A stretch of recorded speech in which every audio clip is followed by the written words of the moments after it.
Hey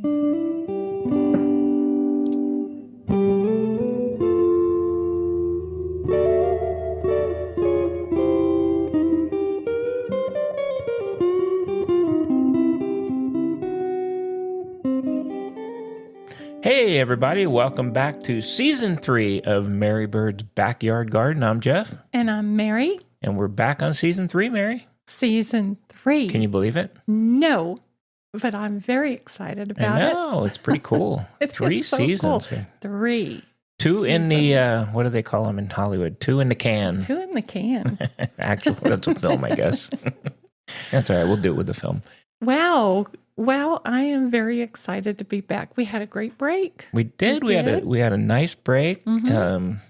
Got some new stuff to talk about with everybody. We sure do. But yeah, it is nice to be back. We're back, baby. I'm looking forward to another season. All right. I like it. I know you got some cool plans you're going to talk about. And yeah, it's going to be fun. Here we go. And we're in, I'm ready. Are you ready to get our wheels rolling? I'm ready. Born ready. No, I'm ready.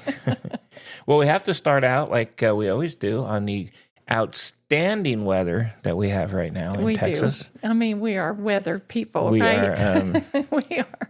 We had some good cold for the holidays, which was nice. That was like it was perfect nice timing. And nice. We went and we cut a Christmas tree down ourselves. Mm-hmm. Well, not ourselves. We had our whole family out at the Christmas tree farm, which was a lot of fun. And it was really cold out, which made it even more fun. Yes, it did. So that was a fun activity we did. But now we're in like 70s and 80s. How many years have we been going to that Christmas tree farm? It is. It's a Christmas tree farm in Elgin, Texas, and we have gone off and on. Well, that's the only one that we've gone to. I remember going when our oldest kids were little. Children were babies. Yeah, that's a long time ago. That's so long. Of course, we lived in Pflugerville, I believe, at that time. We did. And we had a tiny little Subaru. We used to throw it right on top. Strapped the tree to the top of. Yeah. It's the only one, I think, within driving distance for us.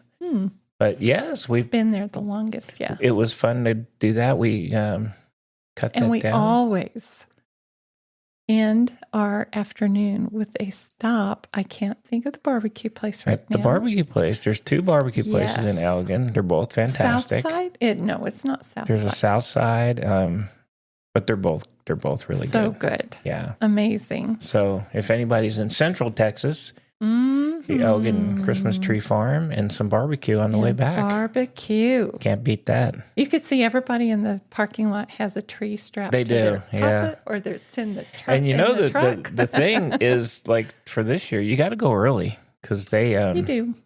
You gotta hit that early in December or else it gets a little bare.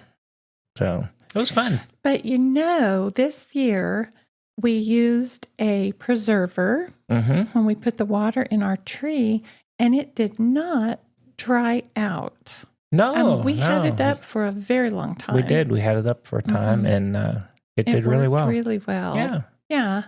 Yeah, good Thanks stuff. Thanks to our son. He's the one that gifted us with the little bottle of Christmas tree preserver. He did. And he also gave us the idea for the Christmas tree stand. We used to always have the kind that you had to manually screw in. You can never get those things right. No. But now with the newfangled ones where they just have a little release and a cable around it, and you just kind of pump the release and it magically does supportive. It's really supportive. Yeah, it does really well. And the best part about it is the dogs cannot get into the water reservoir to drink the water. They can't. They cannot. That was terrific. And I don't know, our son has cats, and I don't think they could get in either, but who knows? Hopefully not. But yeah, that was some fun stuff. Man, we're happy to be back. Enjoy that. Yeah, and the weather has been amazingly beautiful. Pretty warm. Some days. I think we did hit one day that it was 86. I think we did hit like a record, and it's been in the 70, 80. I think it was 80 something yesterday though too. Yeah. But nice. Which will kind of lead into a couple of our stories that kind of got us outside. Oh, yes. and doing some stuff in the garden. Absolutely. Yeah. Now is the time. Well, very good. Well, let me ask you, Mary, in season 3, what's new in the garden? What are we looking forward to this year? Yes. Oh my gosh. Since this is our inaugural season 3 episode. It is. Kickoff. We're going to call it a kickoff. Yeah. I'm really looking forward to this season. Mm-hmm. I think that we sat down and we kind of brainstormed, and we're going to try a little bit more variety. Mm-hmm. We're going to look for guests. Whoa. We're going to be reaching out. That's scary. In the past seasons, we've had a son who's a chef and his wife who is a sommelier in to discuss their, takings on a good, some good libations and stuff like that. But anyway, I thought that we would reach out to them again. Mm-hmm. And I'm looking forward to a couple of our other sons that have, one does a self-contained bioactive fish tank, and he grows his own plants inside of it. And the other one we're going to discuss, he is our herpetologist that we turn to with questions because Jeff has ended up with a new pet. And he was in our son is the one who got us into. So we got a new crested gecko. A crested gecko. But it's in a, what's it called? The bioactive yes. terrarium. And so it kind of does everything. It's kind of cool. Anyway, he got us into that. He's been doing the herpetology things for a while. So we can have him on to talk about setting those up. See if he'll come on. He's kind of our go-to expert now that he's got me going on it. But they're cool. Actually, they're pretty cool, though. And I think we're going to be reaching out for other interviews. Well, I don't want to call them interviews. Maybe just chit-chats. Guests. With guests. Yeah. This year, which, I'm kind of excited about. You always learn such a wide spectrum of things that you could do with a garden when you reach out for other points of information. Yeah, I think it'll be good. It'll be good to have some folks on that we can talk to and kind of get their perspective on what they do and how they do it. So, absolutely. That's the plan. That's the plan. We're going to do it. And we're going to have some visiting and field trips in local nurseries and gardens. Speaking of which, the Lady Bird Johnson Wildflower Center is having their winter woody plant sale. And I wrote it down. And of course, I left my office without it. So I'm going to look it up real quick while we're talking. I think you said it was the end of the month, maybe. I do think so. But they always have good sales down there. We've purchased from them before on some of the things when they do. Oh, really nice plants. And it's just a fun place to go, just to walk around, especially in the spring when everything starts blooming. Yes. Really cool place. But yeah, we're gonna hit the woody plant sale. Woody winter plant sale. Woody winter plant sale, which sounds kind of funny. And Mary's looking that up as we speak. Looking it up. I'm hoping that I could chit chat and look. Nope, that didn't work. Well, anyway, I believe it was the end of this month. Yes. And that'll be a fun thing. It will, because you could always walk around and get some ideas about what to do in your garden.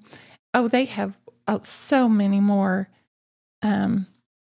activities ready to go out of the gate. They do. Yeah. And anyway, it is a Saturday, January 24th is when it starts. I wanted to say 24th. 9 But a.m. I to forgot. 2 p.m. 9 to 2. I put my G2 special technical skills to work Thank you. You bet. Thank you. And so, we're going to be visiting lots of local nurseries. I'm kind of excited about a couple of the succulent nurseries that I have looked up. One is called OG Agave, and one of them is East Side Succulents. Okay. And so I'm going to talk Jeff into taking me on a trip over there. Sounds good. And we always encounter new plant varieties, new plants that we haven't talked about yet, and everything growing and everything not always green, but everything in the garden. Yeah. I'm really absolutely. looking forward to it. Good deal. Yeah. And what is your theme this year, Mary? Yeah. May I skip ahead to what your theme is? Am I correct in this? We have jumped into gardening head first. We dove right into gardening, and we have tried lots and lots of different varieties of gardening. We've pulled in plants that are just, who knew what they were? We were learning by the sweat of our brow. Okay. And until last year we really went into a deep dive and got some of our systems, the watering system, we got that up. And we've simplified a lot in our tools and things like that. So the theme for this year is to step back, simplify in the garden, not go crazy moving very heavy things all over the yard. Yay! Where's my applause Jeff button? is so Where's the excited applause about button? that. But to simplify and beautify things as they are right now. And to step back and enjoy the garden.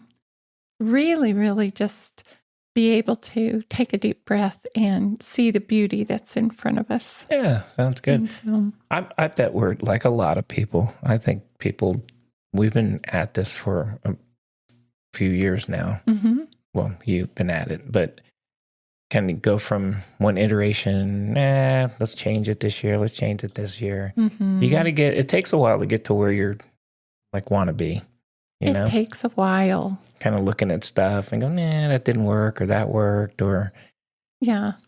I think that one of the major things that we did that is working and is pleasing is the succulent garden that we put in by the driveway. It is. That really has been nice. It has been, it's very welcoming when we come around the corner and we're pulling into our house. And it has enough variety of plants that are different shades of green, some white, some very, very pale green, that your eye can travel over it. And there's different textures in there too.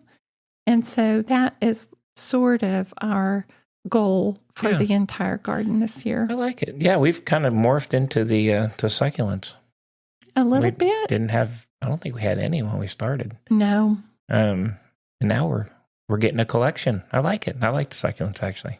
Actually, I have to tell you, we were messing about out there. It was so beautiful and the sun was shining and it was warm. It was just gorgeous. And I was pulling Bermuda, which is, I like it and I don't. But anyway, I was pulling the Bermuda out of the succulent garden and I noticed that one of our agaves has developed pups. Mm-hmm. And I'm just thrilled about that. Yeah, it's cool. Yeah. I think it's going to be great. I'm a succulent guy now. I don't know what to say. I've kind of switched. I've turned. Well, thankfully, we're going to be visiting those nurseries this year. Yeah, that'll be good. Yes, I think so. I like it. I like the look. It's kind of a clean look. It's nice to look at. Mm-hmm. I don't know. I like it. I like it too. I sort of like that too, especially in the front. Yeah, it looks really good in the front. Okay. We're not quite Southwest. We're more of a Texas Southwest, which is a little bit different. It is a little different. Has we're a different not aspect to it. Absolutely. Yeah. But all right. You'll get to see how it evolves over time. Cool. I like it. I'm excited about I'm that. loving simplify and enjoy. Simplify and enjoy. I like it. I do have a challenge for myself that I didn't write in our planner here for the podcast, but I am challenging myself to try some videos this year. Yes. And some projects And so that is a totally new learning curve for me, but we'll see how that goes. I think it'll be good. I think it's, when we started the podcast, we kind of said we were going to just do this for a while before we, jump right into video and everything else. And we're in year 3. Well, I think it's time to put your toe in the water. Put my toe in the water. See, and we've got, I think we've got some of the tools to be able to do it now. So, and I would love to highlight some of the plants that we are talking about too. And so, because they're just so gorgeous. Yeah. So be terrific. So stay tuned. We'll update you guys once we have the videos and where they are and all that kind of stuff. Cool. Very nice. Cool. Very nice. All right. Well, what else you got for us on our kickoff episode of 2026? Episode. Okay. So January is upon us, and we are having our temperature, moderate temperature right now. You're not going to be dying of heat exhaustion at the moment. So from now until January 31st is the time to prune any oak trees that you have in your landscape if they need pruning. Now, if this is something, I want to tell everybody, if this is something that is beyond your capabilities or that you don't understand exactly what to prune, you could reach out to professional service. But Jeff and I decided that we would take it on ourselves. The other thing I want to tell people up front is that every municipality has their own rules, especially here in Central Texas, that have specific dates that concern when and when you cannot prune your oak trees. Okay, good enough. And the reason that it's very specific as to time and stuff like that is because of the spread of oak wilt makes disease. sense. Yeah. And oak wilt disease can be devastating. It can really kill large groupings of oaks. So, and it does. I do think that I read that it will affect all oaks, not just live oaks. But mostly here we have a lot of live oaks. So, like Lakeway, Texas, you cannot prune your oaks after January 31st. Okay. So they're one of the most definite cutoffs that I've seen. But anyways, we got industrious and decided, okay, it's January. We better get out there and do our tree pruning. We did, right? And we did it at the right time, too. We did. And the reason that we did it is we have an oak that could impact our roof and our rain gutters. And so we wanted to we didn't do a super large limb. No. But we wanted to make sure it was away from the house. We did. So we've had when we have storms and the wind, it was very creaky out there against the gutters.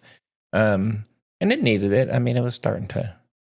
It needed that one it. section was starting to get a little crazy. Yes. But we did. We took down some branches, one big branch.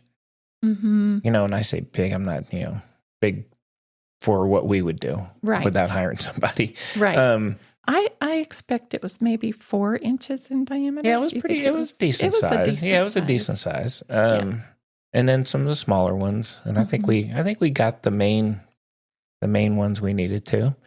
I got out there. Well, I got out there with a pole saw. So I do have a pole saw that I bought, and it's one that extends. So.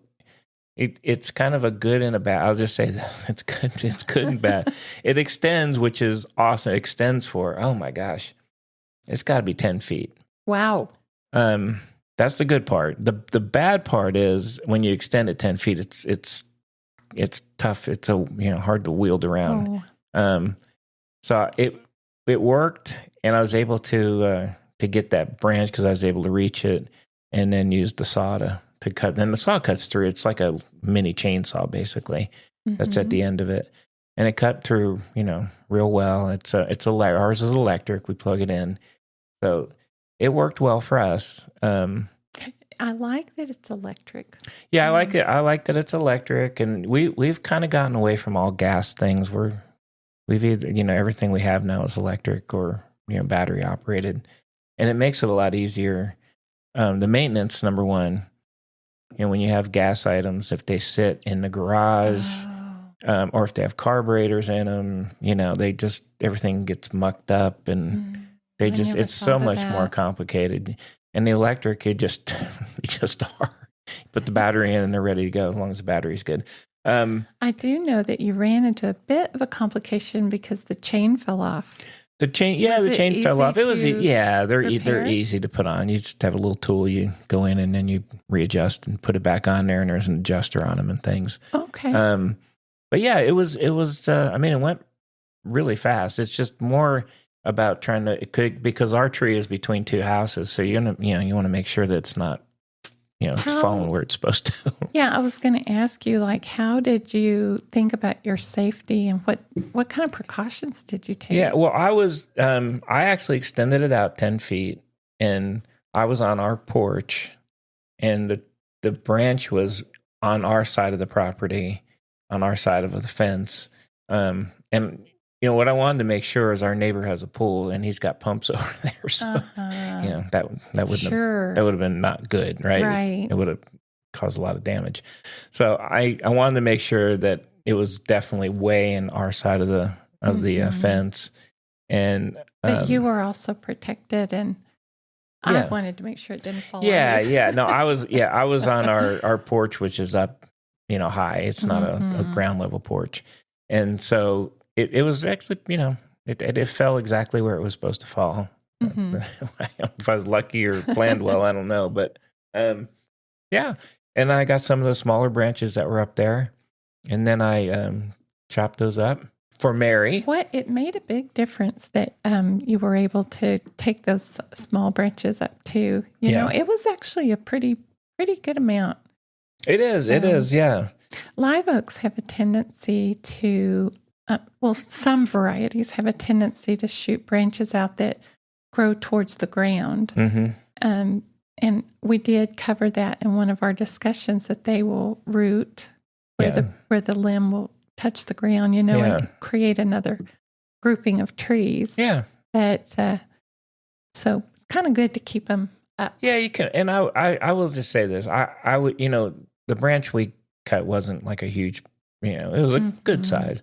But I would definitely recommend, unless it's away from your house, to, if you're going to do something bigger, to hire a professional to do it, because you do want to. You can't really. I mean, no. I knew where this one's going to fall because number one, it wasn't that high, and it was clearly on our. But in all honesty, I mean, what if it hit another branch and fell, and went over to his, our neighbor's yard, and so I was pretty comfortable doing it, but we had some up higher that I was not comfortable doing. That's true. And the thing of it is, if someone is actually going to be in the tree, climbing in the tree, if it was a situation like that, I would go with professional. Yeah. If it's something that, like our little live oak out in the front, I used our pruners. Mm-hmm. It had like sucker branches growing along the trunk.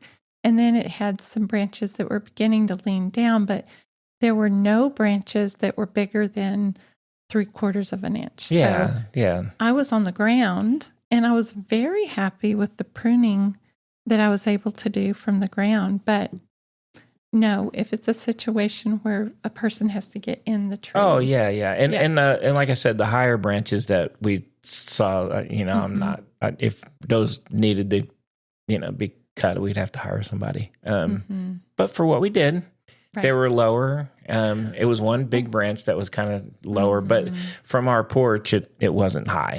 It was kind of, right there. So it worked out. It worked out for us. And the other consideration is look very carefully and make sure there's no power lines anywhere near. Oh, absolutely. Tree, so. And, I will say, probably the biggest issue I had is our puppies were running on the bottom down there, and I was telling them, no. Oh, boy. I got them up on the porch by me when I cut it. But, it is, it's It's a lot to think about. It's definitely doable. You can do that stuff by yourself. And if it was just out there in the middle of the yard, obviously it's, not that, it's personal safety at that time. But I didn't, I don't want to, right, wreck somebody else's stuff on their neighbors' things. One of the things that you absolutely did for your own personal safety is you probably wore glasses. I did. Yes. I wore glasses. Eye protection. I did. I wore eye protection, and then, just be safe when you're using them. And the thing with the electric, what I like is it's got a 2-button system too. So you're not going to turn it on unless you're really, it's a thumb button, and then it's a handle button. Okay. So that is terrific. Yeah. Like So that. when you get them, just kind of make sure that you follow all the safety precautions and make sure of where the branch is and stuff like that, and just be careful. But definitely doable with a pole saw. And it worked for us this year. Yeah. So, yay. Absolutely. Yay for us. Yay, Jeff. Very nice. Well, I do know that you had created, you amassed a pretty good amount of branches. Mm-hmm. And I felt very bad. Jeff spent hours. It had to be maybe 2 hours after he trimmed. Trying to cut it all down. Yeah. Cut it all down for me. Cut it down so you could mulch it all. I know. I got to use a wonderful garden tool. And while we're talking, the pole saw and the chipper shredder I'm about to talk about, they're part of Simplify.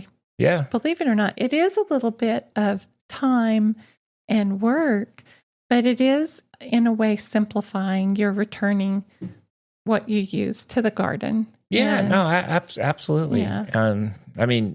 I tried to cut up all the branches for you, and then great. you went in with the chipper and created a bunch of mulch. You did fabulous. So it was, I love it. It worked out good. Yes. So I did want to talk about my chipper shredder. It's called a chipper shredder. It mostly is a chipper. Though I'm going to be really honest with you. Probably does not shred leaves. It's not really made for that. It's not a very big chipper. And I ordered it right off of Amazon. And the current price today I see is $199. So it's kind of middle of the road in cost.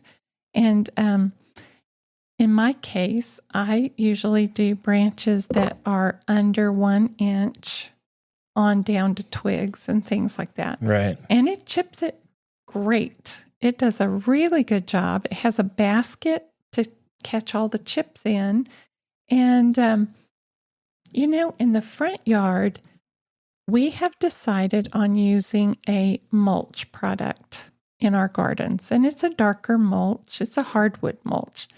But in the backyard, because when you go buy a bag of mulch, even if it's on a really amazing sale, we got some of ours like for $3.50 a bag, but they could go up $8.99 a bag or more. And so I got at least one full bag of chips out of our big pile that we trimmed, only the tree that you trimmed. That works good. If you're going to use oak chips, I would make it into a walkway or, somewhere. Personally, I wear shoes in the garden, so I'm not really worried about walking on the mulch. And that's what I used it for. I used it for a walkway application. And my little shredder is called the Earthwise GS715, and it's a 15 amp electric chipper. And, it's small. It's small. I could tuck it right into our bike tent that we put up, and it's very conveniently located in the garden. And I run an extension cord. It works good. It's a good really backyard one. It's a good backyard one. It's not going to do big branches. No, I mean, if you got, not. And honestly, if you have big branches, you probably have more property and you're going to have a bigger chipper shredder. But just for the backyard, it's good. Yeah.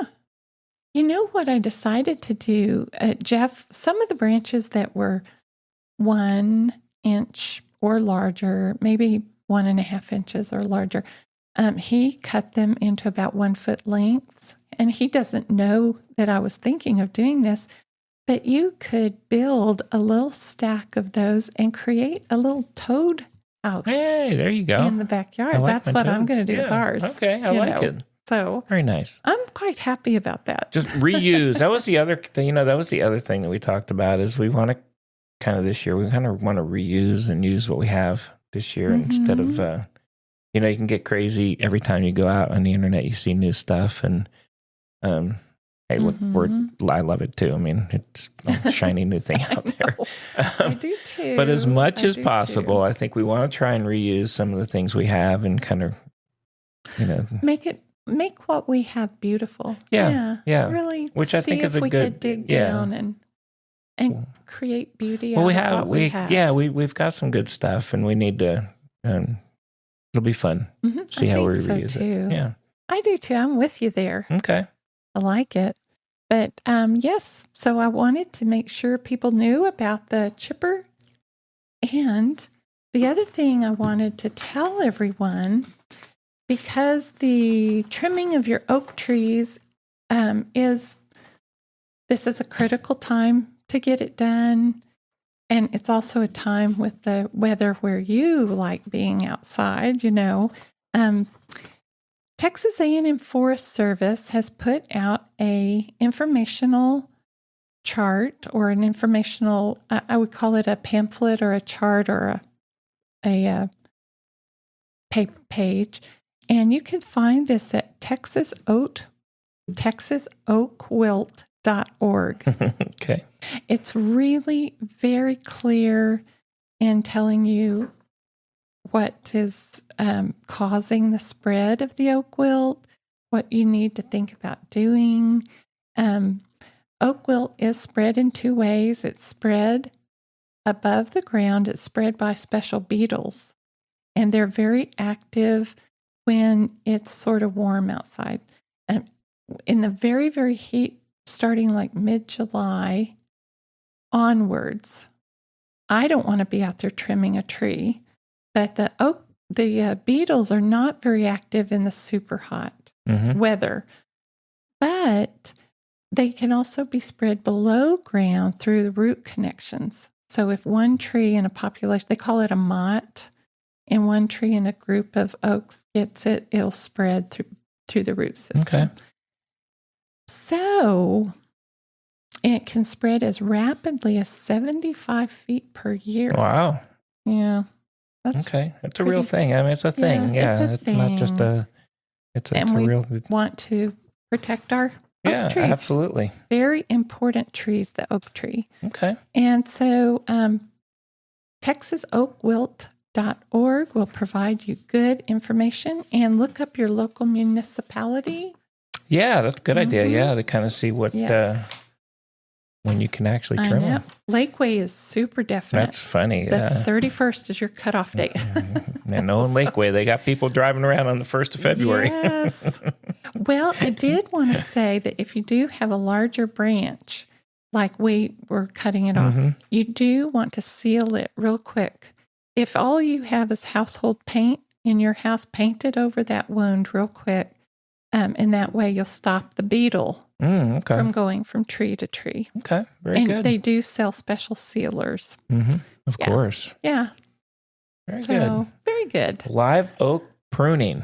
Good deal. Live oak pruning. All right. It's important. And our tools were so fun to use. I really enjoyed getting the chipper out, because this time of year, we're heading into real pruning. It's happening right now, getting ready for spring.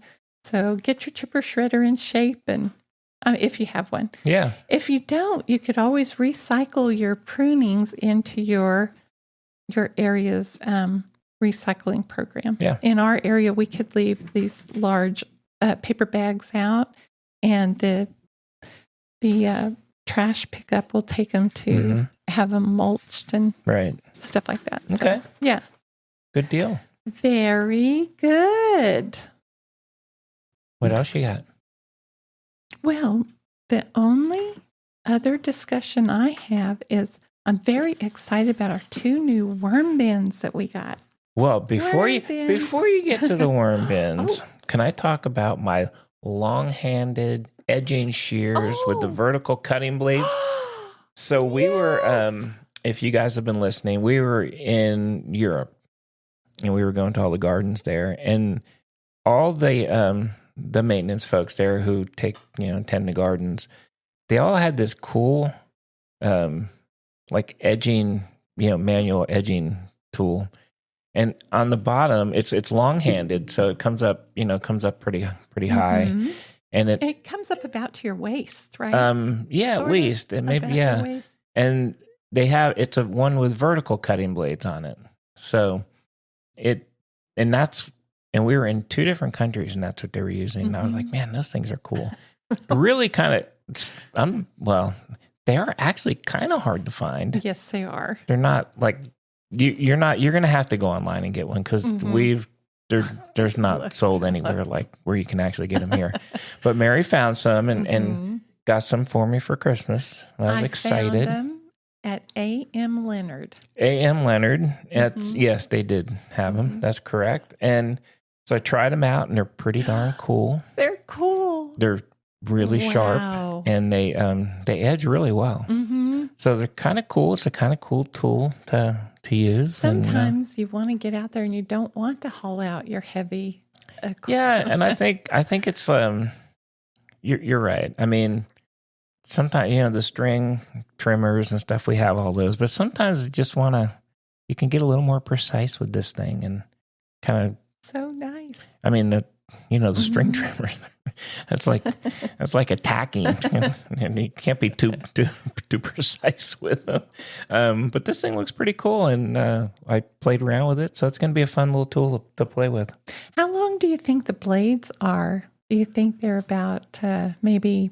I'm going to say like 7.5 inches long. You get a pretty good movement across where you're trimming. Yeah, you definitely do. And you can actually, the good thing too, you can kind of go down a little bit into, you can kind of, you don't have to stay up top where you can kind of get in the dirt a little bit so you can get the roots and kind of clip through everything. So That's great. I think the handles are like 33, 37 inches. So like 3 feet, somewhere around there. So yeah. Very interesting. Very cool little tool that we'll be putting to use this spring. I love it. I love it. All right. Well, I interrupted Mary as she was going towards her. I know. One of her favorite topics of all times. Well, Jeffrey, you ended up with a crested gecko. I got it. I have to have my red wigglers. There you go. But yeah, I do like it. I went out and I got 2 more vermihuts. Vermihut worm bins. They're just so convenient, and the worms do great in them. And my little worm herd, as they call it, had multiplied significantly to where I was overflowing into several plastic bins that were not working for me.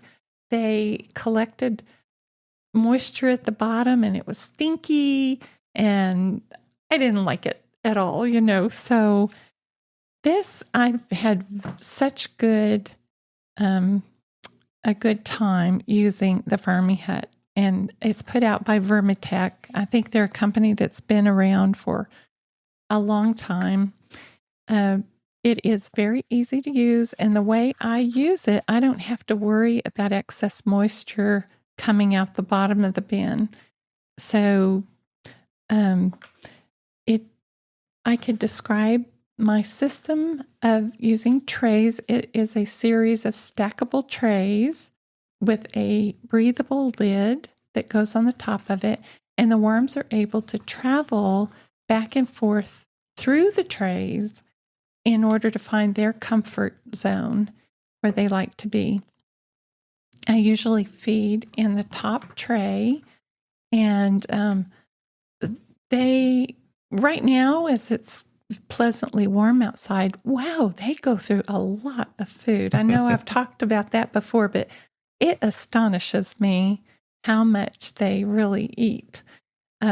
So I look forward to using these Vermi huts and also talking a bit more about how I manage my worms. There you go. In a future podcast. Hey, once we start doing some videos, I think you're going to have to do a little video on the worms. I never thought of pretty that. Pretty cool. The system you have is pretty cool. Like, you know what?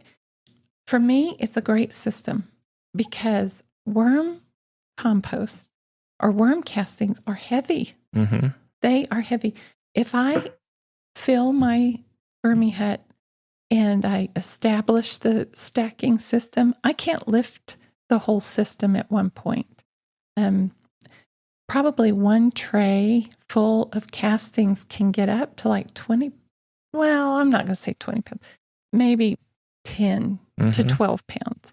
And if you consider that it has 5 layers, that's pretty heavy, And worms. I like it. I like it. Looks good though. My little friends. I think it's easier now that you got the other two, and I know you were having a hard time with just the plastic bins and stuff. So good on you. Yeah. And, good on you, mate. I'm looking forward to using my worm castings in the garden. I know. And we've talked before how you go to the store to buy those things are expensive, that stuff. So that's a great savings too. Yeah. So the do-it-yourselfers, as we are, DIYers. The DIY. Well, yes, they're like my little pets, so I like them. Very good. I like it. And I do believe I've come to the end of our kickoff session, our kickoff episode. I'm so excited about this year. Yeah, I'm looking forward to it. I think we're going to have some fun this year. We're going to add, like we said, a few things in. We'll get some videos at some point and let you guys know about that. Hopefully, I'm going to go out on a limb here.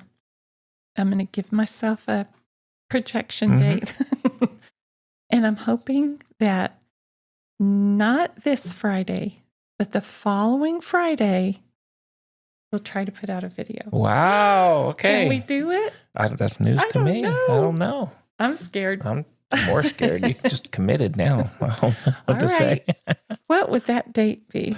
Let's see. Let's take a look here real quick. And I'm going to put out 16th. The 16th. Wow. I'm going to try, and that's my... we're going to update you guys next week's episode and let you know how firm that date is. We'll see. She just threw that one at me. All right. Well, very good. Anything else, Mary?